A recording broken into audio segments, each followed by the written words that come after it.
Hi guys, exeter-rider. It's a new Royal Enfield Scram 411 and it's basically the same as the Himalayan but with different styling. The scaffolding is off. I'm looking forward to it. It's a 19-inch wheel as opposed to the 21 that's on the Himalayan, so it might handle a little bit nicer and more precise on the road. Obviously this one's been beaten around a bit on the off-road course, but that's what these bikes are all about. They're all about having proper old-fashioned motorcycle fun. And yeah, I think it's about 4,600 quid. Euro 5 now. You can see the cat there in the exhaust. Looks a great bike. Really looking forward to it. I'll see you out on the road. Okay then guys, here we go. Switch her on. Where's the start button? Down there. Okay, so nice and high handlebars. The seat is quite narrow, but it seems alright. Kind of leather style seat.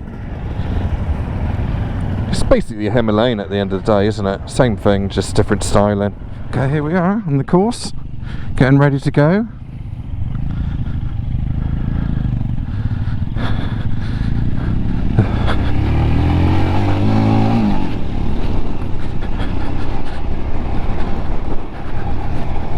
Dusty Westy.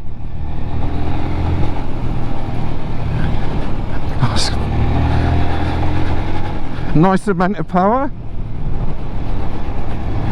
I've done this course last time on the CRF 300. Feels similar to that in many ways, power wise, but a little bit more tractable because the 300 is geared quite low, whereas this is geared quite nicely. A little bit more difficult to spin it up a bit and spin out the back end, but it's good.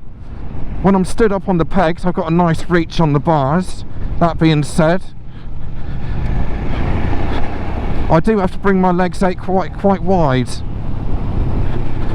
because the frame of the bike is digging into me a little bit.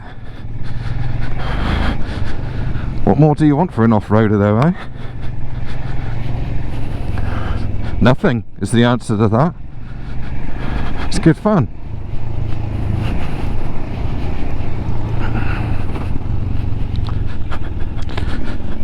There's no tractable ABS here, or you can't turn the ABS off, should I say. Yep.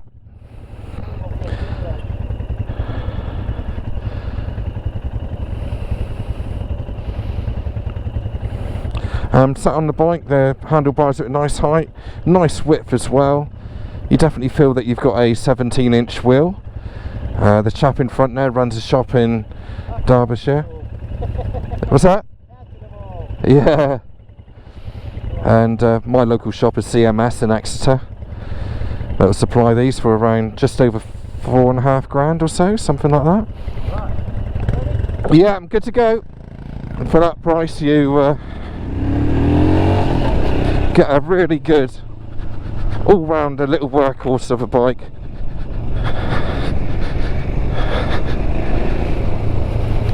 Cheap to run, cheap to ride. Suspension is pretty good actually. You know, it's obviously it's relative. Oh, is it real? Oh, didn't see that coming then.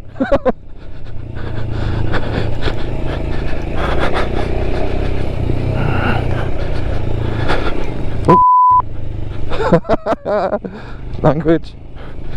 It's going to be one of those rides, isn't it? That's the problem. This guy knows what's coming up on each corner. I have no idea. He said to me just now, just stick behind me and we'll give it some wally, and I thought, yeah, that's great. I've been waiting for that for ages.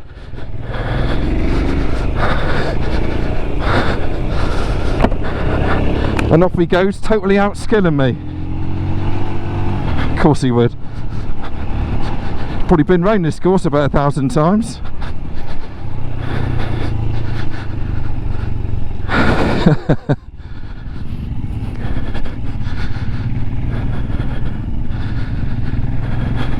He's going for it though.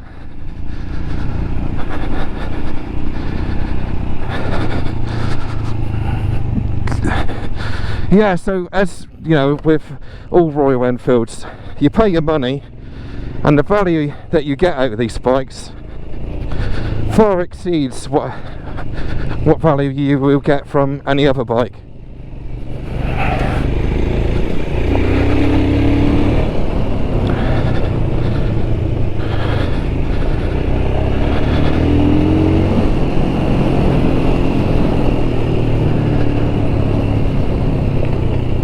Yeah, good price, and couldn't think of a better bike to learn your craft on.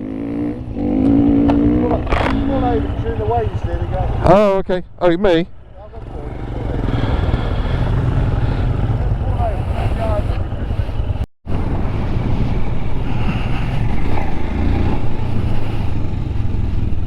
Well, you missed all that then, folks. Everybody turned left. No, everybody turned right, and a couple of people turned left, so we lost a couple of people, so I just shut the filming off for a bit. And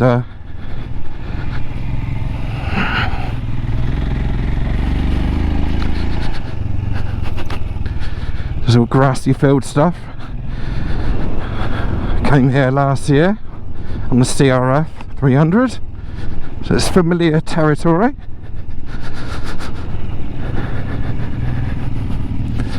Again, the value that you get from these bikes is fantastic. Oh Christ, I'm not... The leader there has been pretty good, and getting on with it. He's a good rider, better than me.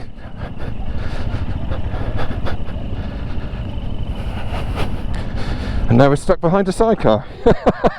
That is the problem up here. It is hectic. It does get really busy on the trails. Been a couple of calamities as well. Somebody is and the dust is immense.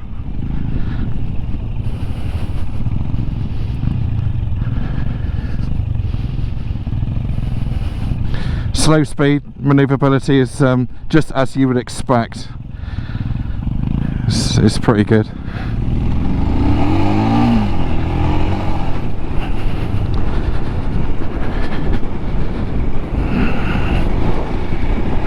Oh, it's a big bump. Loads and loads of torque.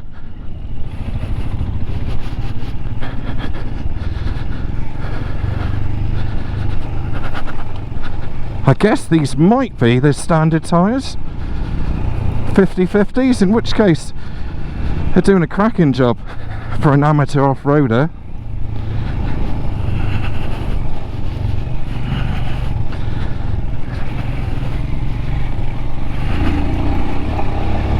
Hopefully I'm not holding people up behind me.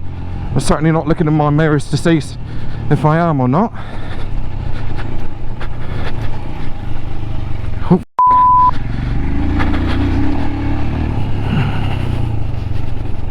Clear, clear. Bongity bongity bongity. Again, from second gear on, it pulls lovely right from low down, mid-range, and then runs out a bit higher up. Ooh. Oh shit.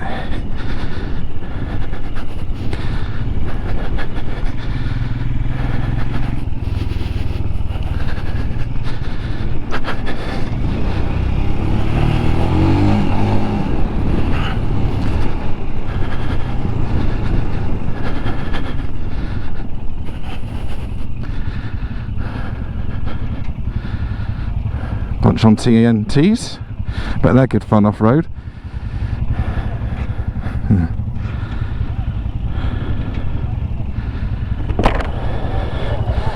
I'm not holding you up, am I? No, it's good, yeah, it's good. I just bought out that. Yeah, that caught me out as well. Yeah, yeah. Yeah, I didn't see it coming, and it was just there. Like I thought, oh no! And of course he's done it loads of times, hasn't he? I guess there's one behind you. He's not hanging around. Yeah. Here I am again. A few people lagging behind. I'm somehow keeping up with matey in front. What's behind me? Yeah.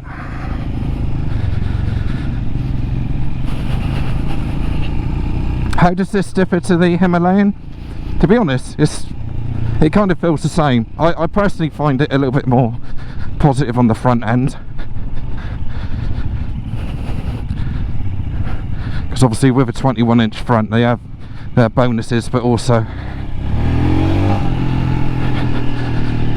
it does mean it gets a little bit more vague on the feedback on the front. So question is, would I have a Himalayan or a Scram? I think I'd go for the Scram, mainly due to its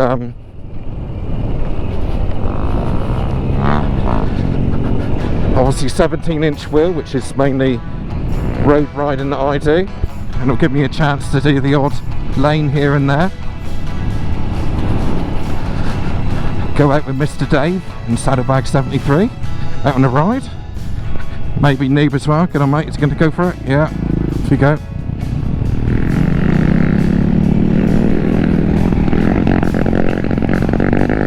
Up in a cloud of smoke. Where's he gone? There he is.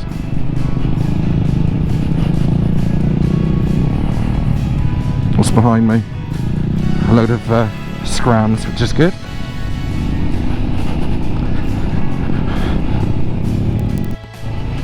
There you have it, the 411 Scram. Quick video. I have to be a bit shy on what I film now because I'm going out on the Interceptor now. So thanks for watching, subscribe and like. As I say, you might see the Interceptor video coming up soon. It'll be great to have you. And what do I think of the Scram? I think it's brilliant. I think stood up on the pegs it does get a tad lost, purely because let me show you. This pinpoint here digs right into your leg, so you might want some peg extenders there. But essentially, I think it's a good looking bike compared to the Himalayan.